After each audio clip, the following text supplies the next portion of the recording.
हिंदुस्तान में क्या यह संभव है कि एक लोअर मिडिल क्लास की महिला बिना किसी गॉडफादर या किसी राजनीतिक बैकग्राउंड के देश की राजनीति में सिरमौर बनकर उभरे? क्या आप कल्पना कर सकते हैं कि दुबली पतली, कम लंबाई की, एक सूती साड़ी और हवाई चप्पल में घूमने वाली महिला के बेबाक अंदाज से विपक्षी खौफ में आ जाते हैं? सोच सकते हैं कि यह महिला संसद में एक बुली सांसद को कॉलर पकड़कर सदन से बाहर पटक सकती है, रेल मंत्री रामविलास पासवान से नाराज होकर उन पर अपने शॉल घुमाकर फेंक सकती है। हिंदुस्तान ऐसी ही जगह है, यहाँ का जनतंत्र ऐसा ही है। जी हाँ, हम बात कर रहे हैं पश्चिम बंगाल की मुख्यमंत्री ममता बनर्जी की, जिन्होंने 3 दशक से बंगाल में काबिज लेफ्ट की राजनीति को उखाड़ फेंका। पर यह इतना आसान नहीं था। 1955 में जन्मी ममता बनर्जी के माता पिता बिल्कुल साधारण लोग थे जो किसी तरह अपना जीवन यापन करते थे। पिताजी की मौत जल्दी ही हो गई और भाई बहनों पर ही परिवार की जिम्मेदारी आ गई। यूनिवर्सिटी में पढ़ते हुए ममता छात्र राजनीति में आई और यहीं से उनका जीवन बदल गया। 70 के दशक में वो कांग्रेस के यूथ विंग से जुड़ी और अपने बेबाक अंदाज के चलते चर्चा में रही। चाहे इंदिरा गांधी के पक्ष में रैली निकालनी हो या बंगाल में लेफ्ट की उभरती राजनीति के विपक्ष में, ममता हमेशा आगे रही। लेकिन 70 के दशक में ही लेफ्ट ने नक्सलबाड़ी के बाद कांग्रेस को बंगाल से चलता कर दिया और सत्ता हासिल कर ली। वो वक्त था कि बंगाल की राजनीति में हिंसा का जो प्रवेश हुआ वो कभी गया ही नहीं। हिंसा के बीच लेफ्ट ने सत्ता हासिल की थी और हिंसा के साथ ही उसे बनाए रखने का प्रयत्न भी किया। नींद, आराम और फैशन को त्याग कर ममता ने पार्टी के लिए जो काम किया वो जल्दी ही बंगाल कांग्रेस के नेताओं की नजरों में खटकने लगा। 1984 में इंदिरा गांधी बंगाल में नए उम्मीदवारों को खोज रही थी, विशेषकर महिला उम्मीदवार, क्योंकि बंगाल कांग्रेस में इन फाइटिंग बहुत ज्यादा थी। एक वरिष्ठ नेता ममता को जानते थे, उन्होंने उनका नाम प्रपोज कर दिया। ममता को सीट तो मिल गई, लेकिन मिली तो लेफ्ट के वरिष्ठ और वेटरन नेता सोमनाथ चटर्जी के खिलाफ।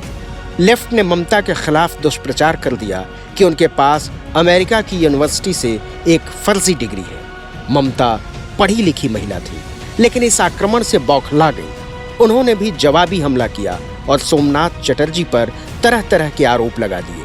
तब तक माहौल बदल चुका था, क्योंकि चुनाव की घोषणा से पहले ही इंदिरा गांधी की हत्या हो चुकी थी। सिंपैथी वोट मिले और ममता बनर्जी ने 29 साल की उम्र में एक बड़े नेता को हराकर संसद में प्रवेश किया। 1984 के बाद ममता रुकी नहीं, बंगाल उनका प्रेम था। लेफ्ट को सत्ता से बेदखल करना उनका लक्ष्य था। वो जिलों जिलों में जाकर लोगों से मिलती रही। कोई भी हत्या, रेप या विरोध होता, ममता वहां मौजूद होती। उनकी इस मौजूदगी के दौरान प्रख्यात लेखिका महाश्वेता देवी से उनका परिचय हुआ। महाश्वेता देवी ने ही ममता को दीदी का तमगा दिया, जो उनके साथ ही रह गया। बंगाल में दीदी माने हर प्रॉब्लम की एक सॉल्यूशन। उनकी लोकप्रियता बढ़ती गई और तत्कालीन प्रधानमंत्री राजीव गांधी उन्हें जानने लगे। वो उन्हें यूथ कांग्रेस का प्रेसिडेंट बनाना चाहते थे। पर राजनीति इतनी आसान भी नहीं होती। बंगाल कांग्रेस की इन फाइटिंग इतनी ज्यादा थी कि ममता बनर्जी को दरकिनार करने की कोशिश की जाती रही। ममता बनर्जी के समर्थक ये मानते हैं कि 1989 के लोकसभा चुनाव में कांग्रेस ने लेफ्ट के साथ मिलकर उनको हरवा दिया। पर उसी दौरान एक बड़ी घटना हुई। लेफ्ट के खिलाफ कांग्रेस प्रदर्शन कर रही थी, लेकिन लेफ्ट की सरकार पुलिस के दम पर दमन कर रही थी। राजीव गांधी ने ममता बनर्जी को कहा था कि तुम्हारी जान को खतरा है, पर ममता मानी नहीं, प्रदर्शन करने गई। उनकी मां को बहुत डर लग रहा था।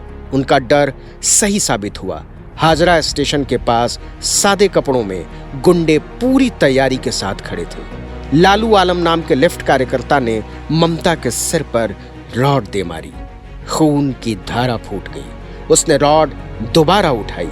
ममता ने अपने दोनों हाथ सिर पर रख लिए। रॉड दोबारा गिरी। ममता की कलाई टूट गई। अस्पताल में ममता जीवन और मौत से जूझती रहीं। उनके बचने की संभावना भी कम हो गई थी।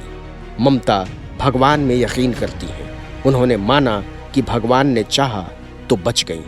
कांग्रेस के नेताओं को हैरानी तब हुई जब ममता को देखने हजारों लोग आने लगे। उनको पता नहीं था कि दीदी लोगों में अपनी पैठ बनाती जा रही है। अब की राजीव नहीं माने और उन्होंने ममता को यूथ कांग्रेस का प्रेसिडेंट बना ही दिया। इस घटना के बाद ममता ने रिकवर किया, लेकिन कुछ दिनों बाद दूसरा शॉक लगा। राजीव गांधी की हत्या हो गई। इस घटना के बाद ममता बहुत दुखी हो गई थी। उन्होंने राजीव के लिए अपने मन में हमेशा कृतज्ञता रखी। शायद यही वजह है कि आज तक सोनिया गांधी पर उन्होंने कभी हमला नहीं बोला। राजीव की मौत के बाद हुए लोकसभा चुनाव में ममता ने अपनी सीट बदली और साउथ कोलकाता से संसद पहुंच गई। तत्कालीन प्रधानमंत्री पीवी नरसिम्हा राव ने उनको मंत्रिमंडल में शामिल किया और उन्हें एचआरडी, यूथ अफेयर्स, स्पोर्ट्स, महिला एवं बाल विकास मंत्रालय थमा दिए गए। पर जो ठहर गए वो ममता बनर्जी कैसे हो सकता है? लुटियंस दिल्ली उनको कभी रास नहीं आया। माँ, माटी और मानुस, बंगाल ही उनके लिए सब कुछ है। ममता अपना समय बंगाल में ही ज्यादा बिताती थी। अपने पुराने घर से ही ऑफिस चलाती थी। और फिर वो दिन आया जब कांग्रेस ने उनका गुस्सा देखा। ममता प्रलयंकारी टाडा कानून के खिलाफ, अपनी ही सरकार के खिलाफ पोस्टर लेकर चली गई। पोस्टर पर लिखा था टाटा टू टाडा। कांग्रेस में अंदरूनी तौर पर बहुत बवाल हुआ, लेकिन ममता बनर्जी मानी नहीं। अपने मंत्रालयों को लेकर भी भिड़ गईं। साफ साफ बोल दिया कि ऐसे तो देश में स्पोर्ट्स का विकास नहीं हो सकता। उनकी रिजाइन की धमकी फेमस हो गई थी। अंततः 1993 में उन्हें पदमुक्त कर दिया गया, पर कांग्रेस पर ममता के हमले जारी रहे। 1997 में बंगाल कांग्रेस के प्रेसिडेंट से उनके मतभेद हुए और 1998 में ममता बनर्जी ने कांग्रेस छोड़कर तृणमूल कांग्रेस बना ली, मुकुल रॉय के साथ। वही मुकुल जो भाजपा में जाने के बाद वापस तृणमूल में लौट आए हैं। तृणमूल मतलब जमीनी कांग्रेस। ममता का यही आरोप था कि कांग्रेस जमीनी राजनीति नहीं करती। यह आरोप कांग्रेस पर आज भी लगता है। ममता बनर्जी का उद्देश्य डेफिनेट था, लेफ्ट को बंगाल की राजनीति से विदा करना है। इसके लिए उन्हें किसी आइडियोलॉजिकल समस्या से डर नहीं था। 1999 में केंद्र में अटल बिहारी वाजपेयी की सरकार बनने के बाद ममता मंत्रिमंडल में रेल मंत्री के रूप में शामिल हुई। पहली बार बंगाल को अपने रेल मंत्री का एहसास हुआ। उन्होंने बंगाल के लिए ट्रेनें भी चलाईं। उनका उद्देश्य था कि बंगाल में टूरिज्म बढ़े। एक रेल मंत्री के रूप में बंगाली गौरव का प्रतीक बनी। पर पेट्रोल की कीमतों को लेकर वो और उनके मंत्री अजीत पांजा रिजाइन की धमकी देते रहे। बात बात में रिजाइन वाली बात बहुत से पॉलिटिकल पंडितों को समझ नहीं आई। ममता को पॉलिटिकली इमैच्योर माना जाता रहा। 2001 में डिफेंस घोटाले के आरोपों के बाद उन्होंने एनडीए सरकार को अलविदा कह दिया। कांग्रेस के साथ मिलकर बंगाल में विधानसभा के चुनाव लड़े और हार का सामना किया। लेफ्ट के सामने उनकी चली नहीं। 2003 में वापस एनडीए सरकार में शामिल हुई। बिना पोर्टफोलियो के मिनिस्टर बनी रही। चुनाव की घोषणा के 15 दिन पहले उनको माइनिंग मिनिस्टर बना दिया गया और उन्हीं 2 सप्ताह में ममता ने घोषणाओं की झड़ी लगा दी। बंगाल में माइनिंग होती है और ये घोषणाएं बहुत दूर तक गईं, पर भविष्य और बुरा होने वाला था। 2004 में भाजपा के साथ मिलकर लोकसभा चुनाव लड़ा और पार्टी से सिर्फ एक सांसद संसद में पहुंचा, खुद ममता बनर्जी। इसके बाद 2005 में नगरपालिका चुनाव में भी तृणमूल कांग्रेस की हार हुई। 2006 में विधानसभा चुनाव में बुरी हार हुई। तृणमूल कांग्रेस का भविष्य अधर में लटक गया। पर यही डेमोक्रेसी है और नेताओं के लिए जनता भगवान।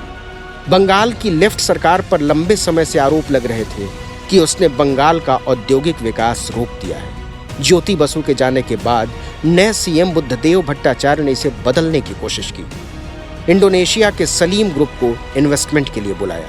टाटा को नैनो कार प्रोजेक्ट के लिए बुलाया। पर जनता से जमीन लेने की कोशिश की डंडे के दम पर। कंपनसेशन बराबर नहीं मिल रहा था।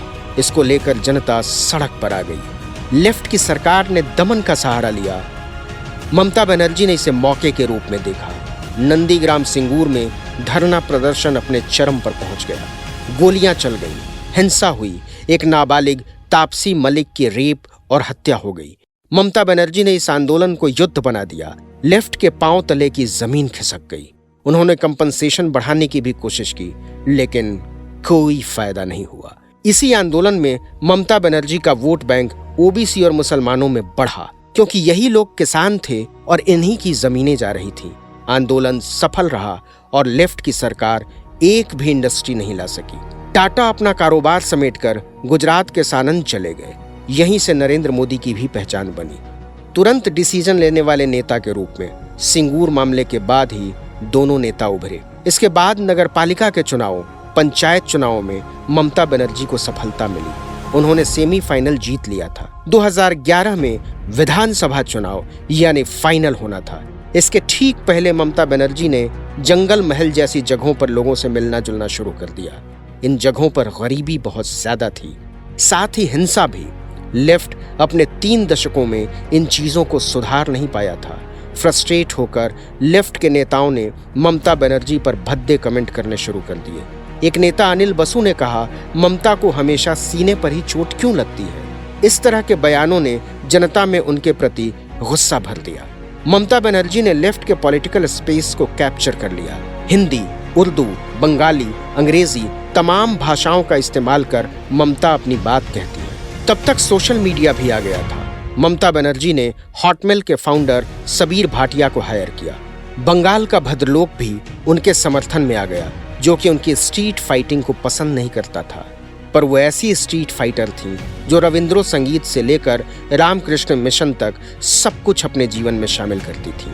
नतीजन 2011 में उनको बहुत बड़ी जीत मिली। लेफ्ट जो 200 से ऊपर सीटें लाता था, 2 अंकों में सिमट गया।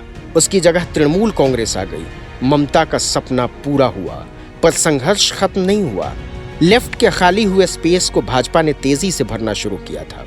ओबीसी, एससी, एसटी तक आरएसएस ने अपनी पहुंच बनानी शुरू कर दी। साथ ही पार्टी में ममता बनर्जी के ऑटोक्रेटिक रवैये से नेता परेशान होने लगे। 2011 में ममता की जगह रेल मंत्री बने दिनेश त्रिवेदी, फाउंडर मुकुल रॉय समेत तमाम नेताओं ने पार्टी छोड़ दी। कई नेताओं पर स्कैम के आरोप लगे, पर ममता अपनी मां, माटी और मानुष की राजनीति को चलाती रही। एक बार ज्योति बसु ने कहा था, बंगाल में सिर्फ 2 जातियां हैं, धनी और गरीब। पर ममता और भाजपा के बाद न सिर्फ जातियां महसूस होने लगी हैं, बल्कि धर्म भी। बंगाल की राजनीति में जेनेटिक बदलाव आ रहा है। इन तमाम हंगामों के बीच ममता की अनप्रिडिक्टेबल पर्सनालिटी भारतीय जनता के लिए पहेली बनी रहेगी। हालांकि पुरुष वर्चस्व से भरी राजनीति में एक साधारण महिला का कंट्रोल है, ये सोचकर ही लोग पैरानॉइड हो जाएंगे। ये कंट्रोल कैसे बना हुआ है, ये सोचने का विषय है। Mister prime minister, mister busy prime minister, mister मन की बात prime minister, what you want to finish me? Can you do it? Never and ever. Until and unless people give me the support, you cannot. Even I will appeal all the state government, all the opposition state government, and all the senior leaders of this country, and all the NGOs, all the intellectuals, all the political persons, all the IS and IPS, please be together, and state service officer also, please be together and fight the battle. ऐसा भी नहीं है कि ममता हमेशा गुस्से में रहती है। वो पेंटिंग भी करती है, पियानो भी बजाती है। 2019 लोकसभा चुनावों के बाद उनका एक वीडियो वायरल हुआ, जिसमें वो पियानो बजा रही थी। उनके मूड को लेकर एक मजेदार वाकया भी है। यूपीए 1 के दौरान संसद में महिलाओं के आरक्षण पर एक बिल पेश होना था। समाजवादी पार्टी के नेता बहुत हंगामा काट रहे थे। एक नेता ने ममता को पैर लगाकर गिरा दिया। ममता बाद में उस नेता को कॉलर पकड़कर खींचते हुए बाहर छोड़ आई। उनके साथ बैठी एक महिला सांसद ने बाद में उनसे पूछा, आप गुस्से को कंट्रोल क्यों नहीं करती? ममता ने जवाब दिया, उसने मुझे गिराया, मैं तो उसे बाल पकड़कर खींचना चाहती थी, लेकिन वो गंजा था। आप ये ना भूलें कि इस नेता को अमित शाह भी दीदी ही कहते हैं। देश और दुनिया भर के नेताओं की इस यात्रा के साक्षी बने हर एपिसोड में सभी प्रमुख पॉडकास्ट स्ट्रीमिंग वेबसाइट्स पर, जियो सावन, गाना, एप्पल, आईट्यून्स और स्पॉटिफाई पर।